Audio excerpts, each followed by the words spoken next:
Alright, we're back here with the big bore intake manifold swap. We have our intake manifold removed, our PCV system removed, we have most of the intake removed, the air filter, the mass airflow sensor is all removed and set aside. I did my best to degrease in this block. Got myself a little spray bottle of purple power and a roll of shop towels for $6, and I went to town with that stuff. Somebody had like clear coated this cam cover with some kind of paint, and it was all burned up on there, and I was able to get a lot of that off with lacquer thinner and a wire brush, and I went through as much as I could and hit it with that degreaser. I'll try to get some light in there for you. And then, if you guys are familiar with these engines at all, a lot of the times this head will be filled with oil, these little pockets, and I know mine was.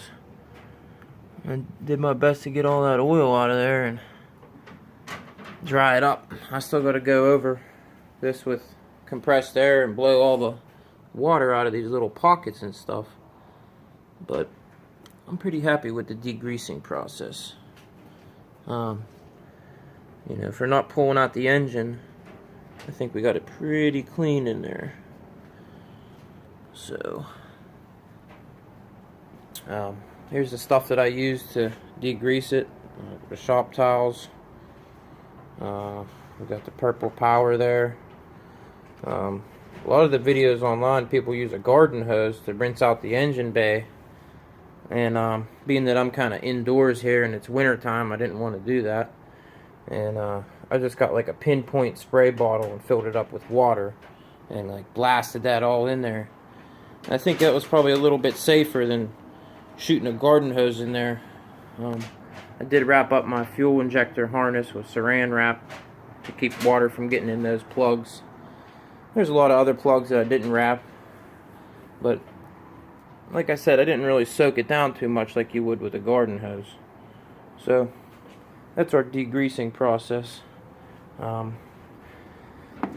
got in there with a couple different toothbrushes and stuff. One of these I heated up and bent with a lighter so I could get around that transmission and stuff.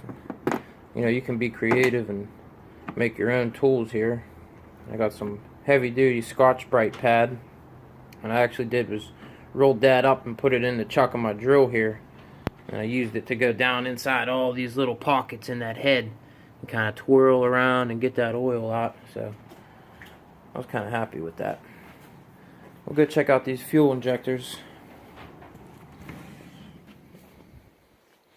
I kind of got myself a do-it-yourself flow bench set up in here.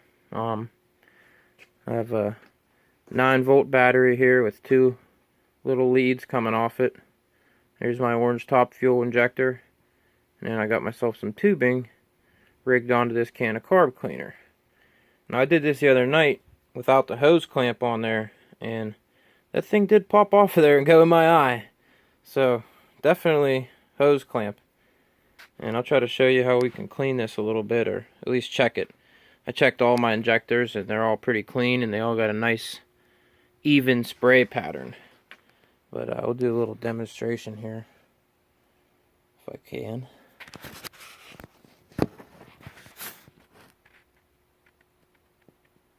I hope that's not upside down. We'll keep it that way. Okay. So we'll just give it a little tap with this wire. You can hear that solenoid clicking in there.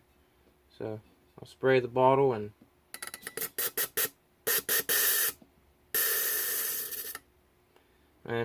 you can actually kind of pulse it there with that wire, but I'm just trying to be careful and not get it in my eye again.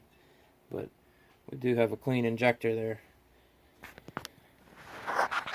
And then, as you can see, my turbo lay in here. Went to the junkyard as well and got myself a 13T turbo. Let's pick it up. Out of a 2002 V70 cross country. And that's, you can see it says 13T there. What I'm going to do here is get a conversion kit for this turbo and turn it into a 19. As you can see, it's pretty gunked up. I haven't cleaned it yet. And I butchered the oil lines and coolant lines off of there when I was in the junkyard. But with a new compressor cover and some cleaning and a couple new billet compressor wheel on there, I think we could turn that into a 19T. But that'll be a project for a later date. And then also, when I was at the junkyard, I picked up the intercooler hose off of that V70 cross country. And I'll be danged if that don't look like a rip kit. So I think I can make my own junkyard rip kit out of that thing. I also got a solution to my throttle body problem, or at least I think I do. The naturally aspirated intake has a 3-inch throttle body on it, and all of our intercooler piping leading up to it is only 2.5 inches. So I got myself this rubber boot that was off a naturally aspirated V70. What I'm going to do is connect this end to my throttle body and this end to my reverse intercooler piping kit with some kind of adapter that I haven't devised yet. And then we have our idle air hose that's going to have to be drilled in there and connected somehow. So I'll post another video on how I modify this to fit my naturally aspirated intake. I think that's about all I got for you now. We're going to keep cleaning up this turbo, and when I get my new intake in the mail here, I'll be putting it on. Still got the old one sitting on the bench there.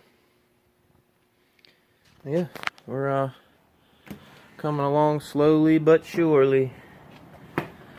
Thanks for watching.